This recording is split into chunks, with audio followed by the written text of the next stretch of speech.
दोस्तों, तो आज की वीडियो में हम बात करेंगे जो कुछ क्वेश्चंस हैं, यानी 2024 का जो एनडीए का पेपर हुआ था वो पेपर सॉल्व कर रहे हैं। तो ये देखते हैं कि कितने क्वेश्चन हम सॉल्व कर पा रहे हैं और कुछ ट्रिक्स जो होती है, किस तरह की ट्रिक्स हमने इसमें लगानी है वो सब देखते हैं। तो जैसे कि आपको दिख रहा है, ये जो पेपर है 24 का है एनडीए का। और यहाँ पर चलते हैं फर्स्ट क्वेश्चन पे। अब देखो, फर्स्ट जो क्वेश्चन है ये एंटोनिम्स के क्वेश्चन है, तो यानी ऑपोजिट हमें यहाँ पे बताना है। तो एंटोनिम्स में जो पहला क्वेश्चन है यहाँ पर, Mohan was living in a deplorable condition. अब क्वेश्चन ये होता है कि डिप्लोरेबल का मीनिंग क्या होगा। अगर हम ये देखेंगे कि ये जो रिप्रेंशिबल है, या जो यहाँ पर अप्रोब्रियस है, या डेस्पिकेबल है, ये तीनों जो है इनके मीनिंग नेगेटिव मीनिंग आ रहे हैं। और डिप्लोरेबल अपने आप में एक नेगेटिव वर्ड है। तो हमें इस नेगेटिव वर्ड का पॉजिटिव मीनिंग ढूंढना पड़ेगा। क्यों ढूंढना पड़ेगा? क्योंकि ये एक एंटोनिम्स का क्वेश्चन है, अपोजिट का क्वेश्चन है। तो क्या करेंगे इसके लिए? हम जो आंसर आ जाएगा वो कमेंडेबल आ जाएगा, है ना। ये तीनों नेगेटिव वर्ड हो गए और ये हो गया। तो ये नेगेटिव वर्ड कैसे हुए, क्यों हुए? तो इन पे हम जब बाद में वोकैबुलरी की सीरीज करेंगे तो वहां पर हमें पता लगेगा कि ये नेगेटिव और पॉजिटिव वर्ड्स कैसे होते हैं और क्या होते हैं। चलो नेक्स्ट क्वेश्चन की ओर चलते हैं। अब यहाँ पे लिखा हुआ है कि these exercise will counter act. तो ये काउंटर एक्ट लिखा हुआ है the effect of stress and tension. अब इसका मतलब कि जो स्ट्रेस है, टेंशन है, ये कुछ नेगेटिव वर्ड है। तो ये जो काउंटर एक्ट हो रहा है, ये इनमें क्या काम कर रहा है? ये इनमें एक इनको पॉजिटिव तरह से मतलब काम कर रहा है ये। तो काउंटर एक्ट का जो मतलब होगा वो पॉजिटिव होगा, ठीक है। और हमें इसका जो मीनिंग निकालना है वो एंटोनिम्स में निकालना है। तो हमारा जो आंसर आएगा वो क्या हो जाएगा? नेगेटिव में होगा ना। तो अब यहाँ पर जो वर्ड देखते हैं हम, ये जो फॉयल है या थ्वाट है या कंट्रावेन है, ये वर्ड हमें दिख रहे हैं जो इसके साथ मैच नहीं कर रहे हैं। इसका जो सही आंसर बन जाएगा वो क्या हो जाएगा? एक्सासिरेट। एक्सासिरेट का मतलब होता है किसी चीज को एक्स्ट्रा बढ़ा रहे हैं, ठीक है। ये तो देखो इंक्रीज कर रहे हैं, यहाँ पर ही डिक्रीज कर रहे हैं, तो वही बात होगी। नेक्स्ट जो वर्ड आएगा, नेक्स्ट जो पॉइंट आएगा यहाँ पर, वो आएगा कि you have to persevere you have to persevere with difficult student. अब देखो, ये जो परजिवियर है इसका मीनिंग देखते हैं, लेकिन हमें ये देखना होगा कि ये वर्ड जो परजिवियर है, ये क्या ये पॉजिटिव वर्ड या नेगेटिव वर्ड है।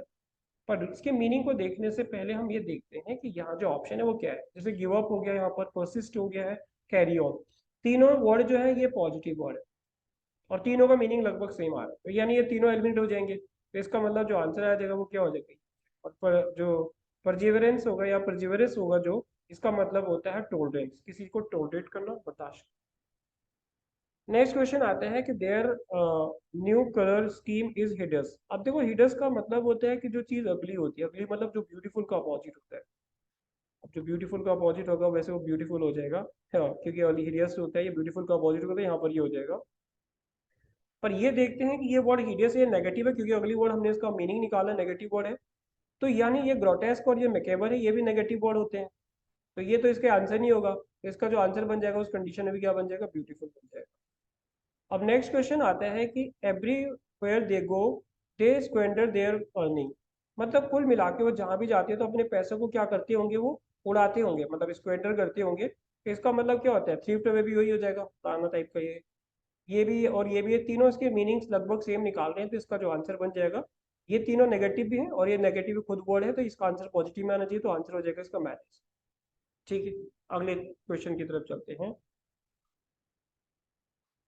अगला क्वेश्चन है क्वेश्चन नंबर 6। अब ये क्लोज टेस्ट का क्वेश्चन है। ये कुछ क्वेश्चन थे एंटोनिम्स के लिए क्लोज टेस्ट में। जो पहला क्वेश्चन आएगा यहाँ पर उसको देखते हैं। यहाँ पर ये कह रहा है कि द अर्थ क्लाइमेट इज। अब अर्थ का जो क्लाइमेट है वो चेंज हो रहा है और इवॉल्व हो रहा है, लेकिन कैसे हो रहा है? वो पैशनेटली तो होता नहीं है, डेडली वो होता नहीं है, और थॉटफुली होता नहीं है। तो ये क्या हो गया? कंटिन्यूअली, मतलब कंटिन्यूअसली चेंज हो रहा है। सम ऑफ, देखो सम लिखा है यहाँ पर, तो सम ऑफ के बाद यहाँ पर जो हमें दिखेगा चेंजेस दिख रहा है, मीन्स तो फिल इन द ब्लैंक्स के बाद दिख रहा है चेंजेस दिख रहा है। चेंजेस का मतलब ये प्लूरल हो गया। तो यहाँ पर जो चेंजेस से पहले जो वर्ड आएगा, जो डिटर्मिनर्स होगा, प्लूरल होगा। तो दो ही हमारे पास ऑप्शन दे देंगे, या तो दीज लगाएंगे या दोज लगाएंगे। बट अब दोस्त तो सेंस नहीं बनाएगा ना, दीज बनाएगा। तो सम ऑफ दीज चेंजेस, तो दीज आ जाएगा यहाँ। Have been due to natural causes, but others can be attributed to अब इसके बाद लगाएंगे हम यहाँ पर एक्टिविटीज। अब देखो एक्टिविटी प्रैक्टिकल होंगी या जियोलॉजिकल होंगी या एनिमल होंगी या ह्यूमन होंगी, तो ह्यूमन एक्टिविटीज होंगी, क्योंकि जो डिफोरेस्टेशन हो रहा है ये ह्यूमन एक्टिविटी की वजह से हो रहा है, तो आंसर इसका ये हो जाएगा। नेक्स्ट क्वेश्चन जब देखेंगे तो emission from industry and transport which have led to the, अब इसके बाद क्या होगा, ऑफ गैसेज एंड एरोसोल। तो गैसेज और एरोसोल क्या होगा, ये एसिमिलेट होगा, ये एब्सोल्यूशन होगा, कलेक्शन होगा, एक्यूमुलेशन होगा, तो ऑब्वियसली ये एक्यूमुलेशन होगा। तो हम बोलेंगे the accumulation of gases and aerosols in, अब यहाँ पर एटमॉस्फेयर के साथ हम एन लगाएंगे या द लगाएंगे या फिर नो आर्टिकल यूज करेंगे, तो यहाँ पर सिंपल आंसर आ जाएगा the, in the atmosphere.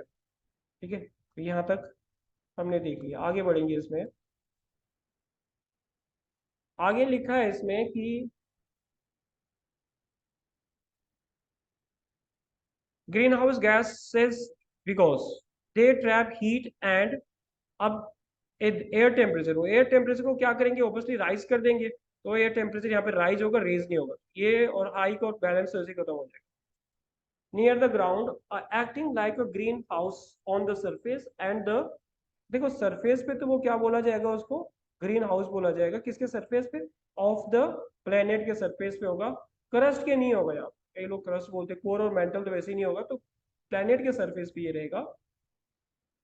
In order to create and strengthen the scientific and analytical capacity, assessment यहाँ पर क्या एक नाउन है, तो इस नाउन के साथ हम क्या लगाएंगे, फॉर असेसमेंट ऑफ, ठीक है ना, ऑफ नहीं आएगा यहाँ पर फॉर आएगा, for assessment of climate change in the country, different studies under, देखो ये वर्ड यहाँ पर इंपॉर्टेंट है, under climate change and action programme are developed या फिर are initiated, have been develop और हैव इनिशिएटेड, तो यहाँ पर क्या हो जाएगा, क्योंकि स्टडीज को हम क्या करते हैं, इनिशिएट करते हैं, डेवलप नहीं करते, तो हैव इनिशिएटेड, ये हम यहाँ पर बोलेंगे। मेन इंपॉर्टेंट जो यहाँ पर बनेगा नेक्स्ट जो होगा, मेन इंपॉर्टेंट बायलेटरल और मल्टीलेटरल जो मीटिंग्स होती हैं, नेगोशिएशंस होती हैं, आर हेल्ड। अब यहाँ पर दो चीजें इंपॉर्टेंट है, एक तो है एट, एक है इन, क्योंकि विद और ऑन तो आएगा नहीं, तो एट रेगुलर इंटरवल्स होगा या इन रेगुलर होगा, तो एट इसका आंसर आ जाएगा। यहाँ तक हमने देख लिया है क्वेश्चन नंबर 15। अब चलते हैं हम क्वेश्चन नंबर 17 की तरफ। तो जैसे कि क्वेश्चन लिखा हुआ है कि he paused with a few moments नहीं होगा, बाय अ फ्यू मोमेंट्स नहीं होगा, इनटू अ फ्यू मोमेंट्स नहीं होगा, तो विद बाय और इनटू तो नहीं बन सकता इसमें, तो फॉर अ फ्यू मोमेंट्स होगा। Late at night or car, हमारी जो गाड़ी है, कार है, वो ब्रोक डाउन हो गई है या ब्रोकअप हो गई है या ब्रोक इनटू हो गई है, ब्रेक आउट हो गई है। तो देखो अगर हम ब्रेकअप समझेंगे तो वो ब्रेकअप तो आपको पता है क्या होता है, एंड ब्रेक इनटू का मतलब होता है कि टू एंटर बाय फोर्स, तो ये ब्रेक इनटू होता है, और ब्रेक आउट का मतलब होता है स्प्रेड हो जाना किसी चीज का, यानी एस्केप हो जाना टाइप होता है। तो ये क्या हो जाएगा, ब्रोक इनटू हो जाएगा, यानी कि कोलैप्स हो जाना। All the countries sign the treaty, अब सभी कंट्री थे उन्होंने ट्रीटी को साइन किया है, तो ऑल द कंट्री साइन, तो इसका मतलब क्या हो गया, बीनीथ नहीं होगा, अमंग नहीं होगा, ड्यूरिंग नहीं होगा, तो क्या होगा, एक्सेप्ट जर्मनी, एक्सेप्ट जर्मनी आ जाएगा। और नेक्स्ट क्वेश्चन होगा इसमें 19, आई रिमाइंडेड हर, अब उसको क्या रिमाइंड किया उसने, तो turn off the lights at night, तो कॉल ऑफ नहीं होगा, ड्रॉप ऑफ नहीं होगा, ब्रेक ऑफ नहीं होगा, तो ये क्या हो जाएगा, कॉल ऑफ तो कैंसिल हो जाता है वैसे भी, तो ये टर्न ऑफ द लाइट। ये told us about the women, अब वीमेन के बाद हम क्या लेंगे, क्योंकि ये लिविंग है, ह्यूमन बीइंग है, तो इसके लिए हम क्या करेंगे, लिविंग नहीं देखेंगे, हम ह्यूमन बीइंग को देखेंगे, तो इसके साथ क्या आ जाएगा, हु लिव्ड नेक्स्ट डोर। ठीक है, चलो अब आगे बढ़ते हैं क्वेश्चन नंबर 21 पे। 21 में कह रहा है ये कि आई विल सी यू, अब देखो at the end of February होगा या ऑन द एंड, ऑन तो वैसे भी नहीं बनेगा, अलोंग नहीं बनेगा, फॉर नहीं बनेगा, तो ये क्या हो जाएगा, at the end of February. I dislike films, देखो डिसलाइक के साथ हम दैट लगा देंगे, तो that have sad ending. Who तो वैसे भी नहीं लगेगा, हुज तो, क्योंकि हुज के बाद तो क्या आना चाहिए, कोई नाउन आना चाहिए, मीन्स रिलेटिव एडवर्ब की तरह, एडजेक्टिव की तरह काम करेगा, हुम नहीं आएगा, ये हु का object he home. The thieves denied, अब थीव्स ने डिनाइड किया क्या क्या, हैविंग स्टीलिंग द मनी, देखो हैविंग तो वैसे भी नहीं आएगा, हैविंग के साथ हम वर्ब की थर्ड फॉर्म लगाते हैं, stealing the money, had stolen the money, और having to steal the money, तो इसका क्या हो जाएगा, स्टीलिंग द मनी, ये बन जाएगा, यानी यहाँ पर जो स्टीलिंग हो जाएगा, ये आंसर इसका बन जाएगा। अब हम नेक्स्ट क्वेश्चन की तरफ चलते हैं, क्वेश्चन नंबर 24। ये क्वेश्चन क्या बोलता है कि डिड यू, अब यहाँ पर ड्रॉप आउट होगा, ड्रॉप इन होगा, ड्रॉप बिहाइंड होगा, ड्रॉप अवे होगा, तो आंसर हो जाएगा drop in. Did you drop in Sunita? Would you like to, अब देखो लाइक टू के बाद वी वन आ जाएगा, तो वी वन कहाँ पर आएगा, मीट आ जाएगा ना, मीटिंग तो नहीं होगा। Meet her, would you like to meet her, इधर नहीं होगा, meet her. 25 question.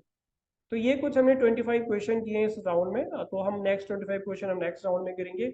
I hope आपको वीडियो पसंद आई होगी, अगर आई है तो चैनल को लाइक और सब्सक्राइब जरूर करना। Thank you for watching, bye everyone, have a nice time.